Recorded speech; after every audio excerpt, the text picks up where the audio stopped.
انا عايز اسالك سؤال. انت دلوقتي لما بتيجي تعمل تصميم بتعمله حلو بالنسبه لمين؟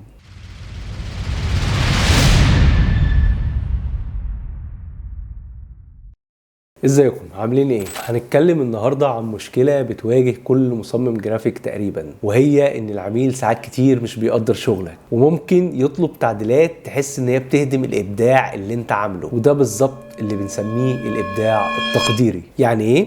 يعني ان مش دايما التصميم بيتحكم فيه قوانين واضحة زي الرياضيات مثلا، لكنه بيتأثر بكل شخص بيشوفه، والمصمم ليه طريقة تفكير مختلفة عن العميل تماما، والعميل ليه طريقة تفكير مختلفة عن الجمهور، وعلشان كده دايما بيحصل تضارب بين التلاتة. تعالوا بقى نفهم المشكلة دي اكتر ونعرف ازاي نحلها. ببساطة اي عمل ابداعي مش بيتم الحكم عليه بنفس الاسلوب من كل الناس. يعني مثلا المصمم ممكن يشوف تصميم معين ان هو عبقري، لكن العميل ممكن يحس ان هو بسيط زيادة، والجمهور ممكن يحس ان هو صعب الفهم. وده ليه؟ لان كل واحد عنده منظور مختلف. العميل مش دارس تصميم، مش فاهم يعني ايه تايبوجرافي، مش فاهم يعني ايه المساحة السلبية ولا التوازن اللوني، فلما تقول له مثلا التصميم ده بسيط ومريح للعين ممكن يقول لك بس انا حاسس ان هو فاضي ومش هيجيب مع الناس، انا عايز حاجة مليانة الوان كده تجذب الجمهور. فهو بيبص من الناحية التجارية ومن ناحية البيزنس،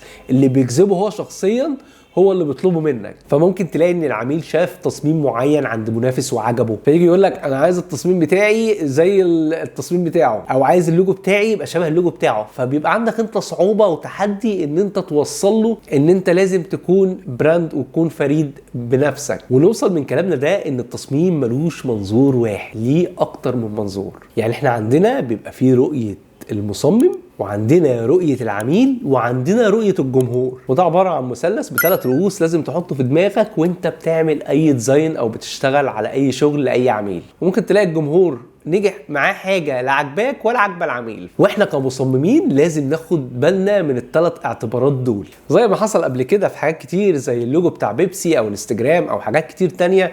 الناس في الاول انتقدت الموضوع، وبعدين لما بدأ الجمهور والذوق العام يمشي اتجاهه، بالذات المصممين كانوا بينتقدوا التصميمات دي بشكل قوي جدا، بدأت المصممين تغير رأيها ويبقى الموضوع بالنسبة لهم عادي. وعلشان تقدر توصل لتصميم يرضي العميل ويكون مناسب للسوق وفي نفس الوقت تحافظ على لمستك الإبداعية، لازم تتبع ال4 خطوات دول.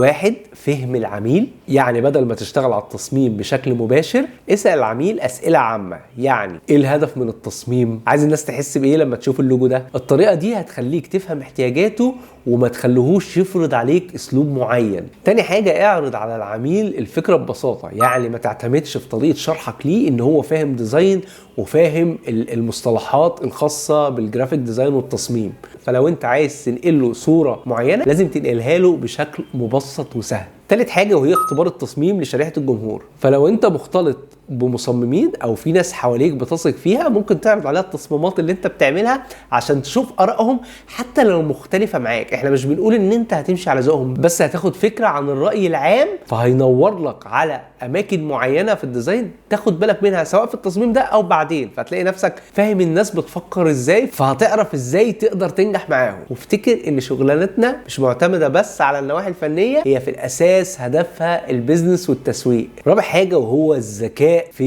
التفاوض مع العميل في تغيير الفكرة. حاول دايما انك ما تبقاش رافض لرأي العميل، حاول دايما ان انت تبقى معاه، ما تبقاش ضد التيار خالص، وفي نفس الوقت ما تخسرش الديزاين بتاعك. يعني حاول تريحه وفي نفس الوقت ما تضيعش التصميم. هي دي الموازنة اللي بيوصل لها المصممين الشاطرين. في مصممين كتير مبدعين مش ناجحين بسبب ان هم ما عندهمش السكيلز دي او المهارة دي، ان هو ازاي يعرف يتعامل مع العميل بتاعه ويرضيه وبرضه ما يبوظش التصميم بتاعه. فالحتة دي مهمة، حتى لو وصلت ان انت هتعمله اللي هو عايزه وتعمل له بديل تاني من وقتك انت عشان خاطر يتخير، فهو دايما في الاخر هيختار الديزاين بتاعك انت، بس لما يحس ان انت فعلا مش في جدال معاه او مش في صراع معاه. في النهاية التصميم مش بس فن، التصميم فيه علم واقناع، ومش دايما العميل غلط ومش دايما المصمم هو العبقري. السر في انك تعرف تتعامل مع العملاء بطريقة ذكية وتوصل لافضل حل ممكن يخدم الجميع. ويا ريت في النهاية لو انت حصل معاك موقف مشابه زي ده تكتبوا لي تحت في الكومنتات، ولو شايف ان الفيديو مفيد ما تنساش تعمل لنا لايك وسبسكرايب علشان تشوف الحلقات الجديدة، واشوفكم الحلقة الجاية ان شاء الله.